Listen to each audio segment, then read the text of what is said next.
Morning friends. இந்த ஆடியோவில் நம்ம ஒரு ஷார்ட் டேர்முக்கு என்ன மாதிரி ஸ்டாக்ஸ் எடுக்கலாம், ஆல்ரெடி ஒரு ஷார்ட் டேர்ம் இன்வெஸ்ட்மெண்ட் எப்படி பண்ணணும் அப்படின்றத நான் ஒரு ஆடியோவில் சொல்லியிருந்தேன். அந்த ஷார்ட் டேர்ம் இன்வெஸ்ட்மெண்ட்டில் என்ன மாதிரியான ஈக்விட்டி ஷேர்ஸ் எல்லாம் நம்ம வாங்கி வைக்கலாம் அப்படின்றத இந்த ஆடியோவில் நம்ம பார்க்கலாம். ஒரு ஷார்ட் டேர்ம் இன்வெஸ்ட்மெண்ட்டில் நம்ம முதல் பார்க்க வேண்டியது அந்த ஷேர் அதோட ஏர்னிங் மொமெண்டம் எப்படி இருக்குது அப்படின்றத பார்க்கணும். அதாவது இப்போது ஃபஸ்ட்டு குவார்ட்ரு முடிஞ்சுது, இப்போ ரெண்டாவது குவார்ட்ரு வரும். அந்த ரெண்டாவது குவார்ட்டரும் ஃபஸ்ட்டு குவார்ட்டரும் அவனோட ஏர்னிங் க்ரோத் எப்படி இருக்குது, அவனோட லாப சதவீதம் எப்படி இருக்குது, அவனோட இபிஎஸ் எப்படி இருக்குது, அது நல்லா வர மாதிரி தெரிஞ்சால் அந்த மாதிரி ஸ்டாக்ஸில் தான் நம்ம ஷார்ட் டேர்ம் இன்வெஸ்ட்மெண்ட் பண்ணணும். அது ஷார்ட் டேர்ம் இன்வெஸ்ட்மெண்ட் அப்படின்னு சொன்னாவே 6லேருந்து 1 வருஷம்தான். அந்த மாதிரி ஷேர்ஸில் இபிஎஸ் லாபம் இதெல்லாம் வரக்கூடிய ஷேர்ஸில் நம்ம இன்வெஸ்ட்மெண்ட் பண்ணால் ஒரு 6 மாதத்தில் நம்ம ப்ராஃபிட் அடையலாம். எந்த மாதிரி ஷேர்ஸில் இன்வெஸ்ட்மெண்ட் ஷார்ட் டேர்ம் இன்வெஸ்ட்மெண்ட் பண்ணக்கூடாதுன்னா, லோ பிஇ இருக்கக்கூடிய ஸ்டாக்ஸில் பண்ணக்கூடாது. அதாவது லெஸ் தென் 10க்கு கீழே இருக்கிற எந்த ஒரு லோ பிஇலையும் பண்ணக்கூடாது. அந்த மாதிரி லோ பிஇ இருந்தால் அதோட ஏர்னிங் ஃப்ளாட்டாக தான் இருக்கும். ஸோ அது ஷார்ட் டேர்ம் இன்வெஸ்ட்மெண்ட்டுக்கு சூட்டபுளான ஈக்விட்டி ஷேரே கிடையாது. ஆனால் நம்ம பல பேர் என்ன பண்ணுவோம், லோ பிஇயில் இன்வெஸ்ட்மெண்ட் பண்ணுவோம். இப்போ உதாரணத்துக்கு ஒரு சவுத் இண்டியன் பேங்க் எடுத்துக்கிறோம். சவுத் இண்டியன் பேங்க்கோட ட்ரேடிங் லெவல் எப்படி இருக்கும், ஒரு பாயிண்ட்டுக்குள்ளவே தான் ஆடுவான். இவனை நம்ம ஷார்ட் டேர்முக்கு எடுத்தோம்னா இதில் நமக்கு ப்ராஃபிட் வருமா, வராது. இந்த மாதிரி ஒரு ஷேரை பற்றி நம்ம தெரிஞ்சு வச்சுக்கணும். அதோட ப்ராஃபிட் எப்படி இருக்கும், அடுத்த குவார்ட்டர் எப்படி இருக்கும், ஓரளவுக்காவது அதை பற்றி நம்ம ஜட்ஜ் பண்ணணும். அந்த மாதிரி ஸ்டாக்ஸில் தான் ஷார்ட் டேர்ம் இன்வெஸ்ட்மெண்ட் பண்ணணும். இது ரொம்ப ரொம்ப முக்கியமான பாயிண்ட்டு. ஒரு ஷார்ட் டேர்ம் இன்வெஸ்ட்மெண்ட்டுக்கு அடுத்தது செக்டாரை எப்படி தேர்ந்தெடுக்கிறது அப்படின்னு கேட்டிங்கன்னா, நல்ல மொமெண்டம் இருக்கணும். இது ஆல்ரெடி நம்ம சொன்னது தான். நல்ல மொமெண்டம் இருக்கணும். நல்ல மொமெண்டம் எதில் அதிகமாக இருக்கும், ஐடி ஃபீல்டில் இருக்கும், அப்புறம் பேங்கிங் செக்டாரில் இருக்கும், அப்புறம் பிஎஸ்சியில் இருக்கும், அப்புறம் பவர் செக்டாரில் இருக்கும், அப்புறம் ஆட்டோமொபைல் செக்டாரில் இருக்கும். இந்த மாதிரி செக்டார்ஸை தான் நம்ம சூஸ் பண்ணணும். இது அடுத்த பாயிண்ட். ஃபஸ்ட்டு பாயிண்ட் என்ன சொன்னேன், ஒவ்வொரு குவார்ட்டர்லேயும் அவன் ப்ராஃபிட்டபுளாக வரக்கூடிய நிலமையில் இருக்கணும். இபிஎஸ் அந்த ப்ராஃபிட் இதெல்லாம் நல்லா ஜென்ரேட் பண்ணக்கூடிய ஒரு சிச்சுவேஷனில் இருக்கணும். ரெண்டாவது, எந்த மாதிரி செக்டாரை சூஸ் பண்ணணும்னா, இப்போ நான் சொன்னேன் ஐடி, பேங்க்கு, பிஎஸ்சி, பவரு, ஆட்டோ, இந்த மாதிரி செக்டாரை சூஸ் பண்ணணும். இப்போது ஆட்டோவில் நம்ம சூஸ் பண்ணுறோன்னு வச்சுங்க. இப்போ ப்ரெசண்ட்டாக நம்ம மோடி அவர்கள் இந்த ஜிஎஸ்டி குறைக்க போகிறதா ஒரு பேச்சு, அதை அனௌன்ஸ் பண்ணிட்டாங்க. அப்போது நம்ம என்ன பண்ணணும், நம்ம ஃபோக்கஸ் எதில் இருக்கணும், ஆட்டோ செக்டார் மேலே போகணும். அந்த மாதிரி செக்டார்ஸில் ஷார்ட் டேர்ம் இன்வெஸ்ட்மெண்ட் பண்ணணும். ஒரு பேங்கிங், இப்போ இந்த ஜிஎஸ்டி குறையிறதுனால பேங்கிங் செக்டார் ஏற ஆரம்பிக்கும், கரெக்டுங்களா. குரூட் ஆயில் ஏற ஆரம்பிக்கும். குரூட் ஆயில் ட்ராப் ஆச்சுன்னா இங்கே இருக்கிற பெயிண்ட் செக்டார் எல்லாம் விலை ஏற ஆரம்பிக்கும். அப்போது அது ஷார்ட் டேர்மில் நமக்கு ஒரு நல்ல ப்ராஃபிட்டை தரும். இந்த பாயிண்ட்டையும் நீங்கள் கன்சிடர் பண்ணிக்கணும். இப்போ ஒரு லாங் டேர்முக்கு நம்ம பிஇ எல்லாம் பார்க்க வேணாம். லோ அதாவது வீக் ஸ்டாக்ஸை நம்ம பண்ணுவோம். பட் அது க்ரோத்தபுளாக இருக்கணும். அதோட மற்ற க்ரிட்டீரியாலாம் க்ரோத்தபுளாக இருக்கணும். ஒரு ஸ்டாக்ஸோட பிஇ லோவாக இருக்கிறதுனால அது வீக் ஸ்டாக்ஸ்லாம் சொல்ல முடியாது. நான் இதை ஆல்ரெடி ஒரு லாங் டேர்ம் இன்வெஸ்ட்மெண்ட்டுக்கு என்ன ஃபண்டமெண்டல் வேணுன்றதை பற்றி நான் சொல்லியிருக்கேன். நீங்கள் அதை பார்த்தா உங்களுக்கு புரியும். ஆனால் ஷார்ட் டேர்முக்கு கம்பல்சரி பிஇயை பார்க்கணும், ஓகேங்களா. அது ஒரு 15க்கு மேலே இருந்தால் மட்டும்தான் அந்த மாதிரி ஸ்டாக்ஸில் மட்டும்தான் நீங்கள் ஷார்ட் டேர்ம் இன்வெஸ்ட்மெண்ட் பண்ணணும். இது ரொம்ப ரொம்ப முக்கியமானது. ஒரு ஸ்டாக்ஸு பிஇ 15க்கு மேலே இருந்தால் நம்ம அதை ஷார்ட் டேர்ம் இன்வெஸ்ட்மெண்ட்டுக்கு கன்சிடர் பண்ணலாம். இதுவே ஒரு 20லேருந்து ஒரு 25 அப்படி இருக்குன்னா பிஇ வந்து அதை கூட நம்ம ஷார்ட் டேர்ம் இன்வெஸ்ட்மெண்ட்டுக்கு கன்சிடர் பண்ணலாம். ஆனால் பிஇ வந்து கிரேட்டர் தென் 30க்கு மேலே இருந்தால் அந்த ஷேரை தொடவே கூடாது. இது ஷார்ட் டேர்மில் இருக்கக்கூடிய முக்கியமான 3 பாயிண்ட்டு தான் இது.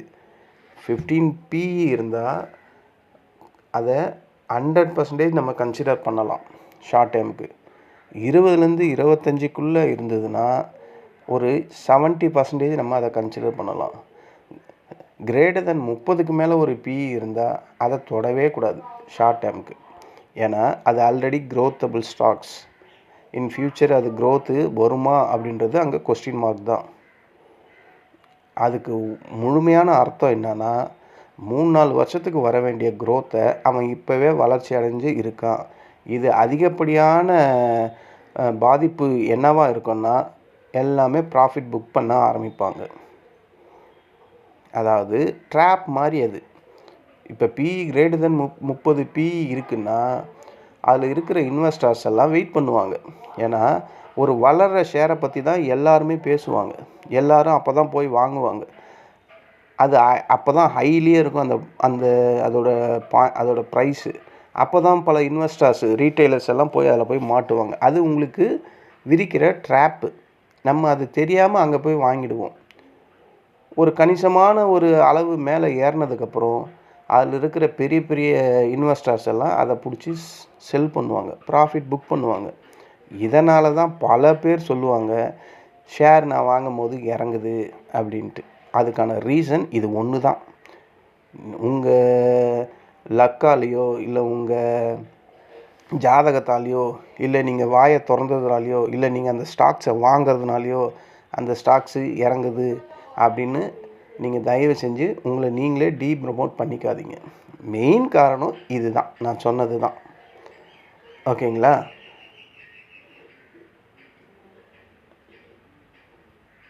இதில் இந்த பியூசி அப்படின்னு நான் சில ஸ்டாக்ஸ் எல்லாம் சொல்லியிருந்தேன்ல, பியூசியில் வந்து ஷார்ட் டேர்ம் இன்வெஸ்ட்மெண்ட்டுக்கு பெஸ்ட்டாக இருக்கும் அப்படின்னு.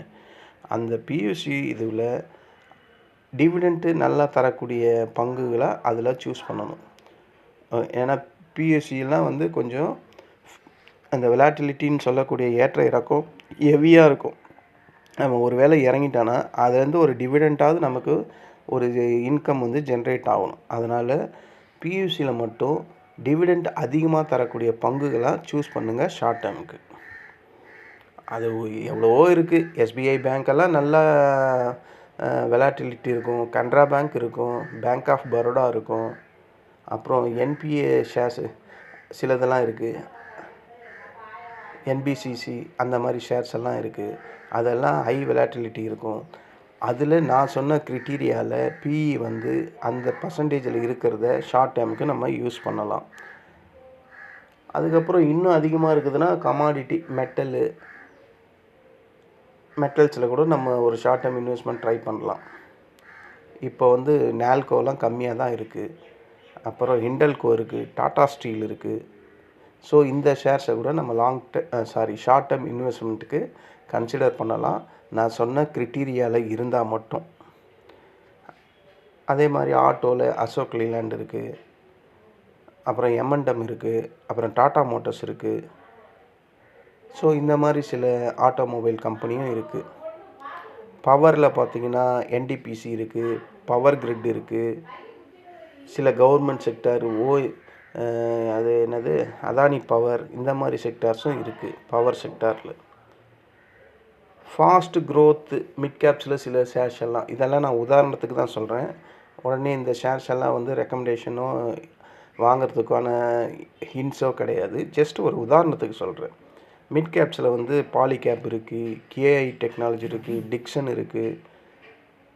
ஸோ இந்த மாதிரி க்ரோத்தபுளாகவும் இருக்கும், அது ஹை டிமாண்ட் ஸ்ட்ராங்கான க்ரோத்தும் இருக்கும். இந்த மாதிரி ஷேர்ஸை நம்ம வந்து ஷார்ட் டேர்ம் இன்வெஸ்ட்மெண்ட்டுக்கு ப்ரெஃபர் பண்ணலாம்.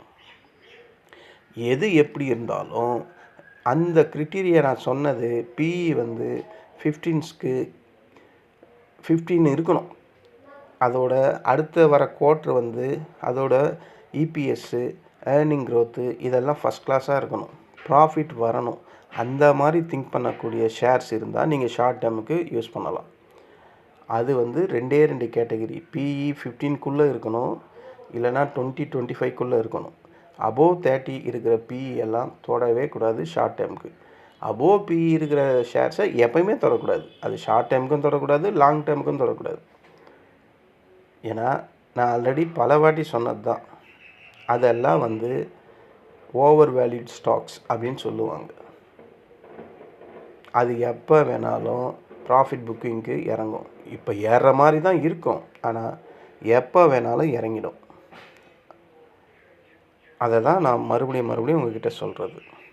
ஸோ இப்போது நான் சொன்ன இந்த ஷார்ட் டேர்ம் இன்வெஸ்ட்மெண்ட் பண்ணுறதுக்கான ஆலோசனை நீங்கள் உங்கள் மைண்டில் ரிஜிஸ்டர் பண்ணுங்கள்.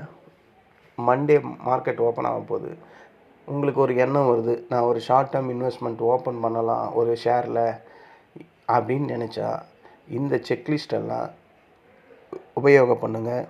உங்களுக்கு கண்டிப்பாக 6 இல்லைனா 1 வருஷத்துக்குள்ளே நல்ல ப்ராஃபிட் கிடைக்கக்கூடிய வாய்ப்புகள் அதிகமாக இருக்குது.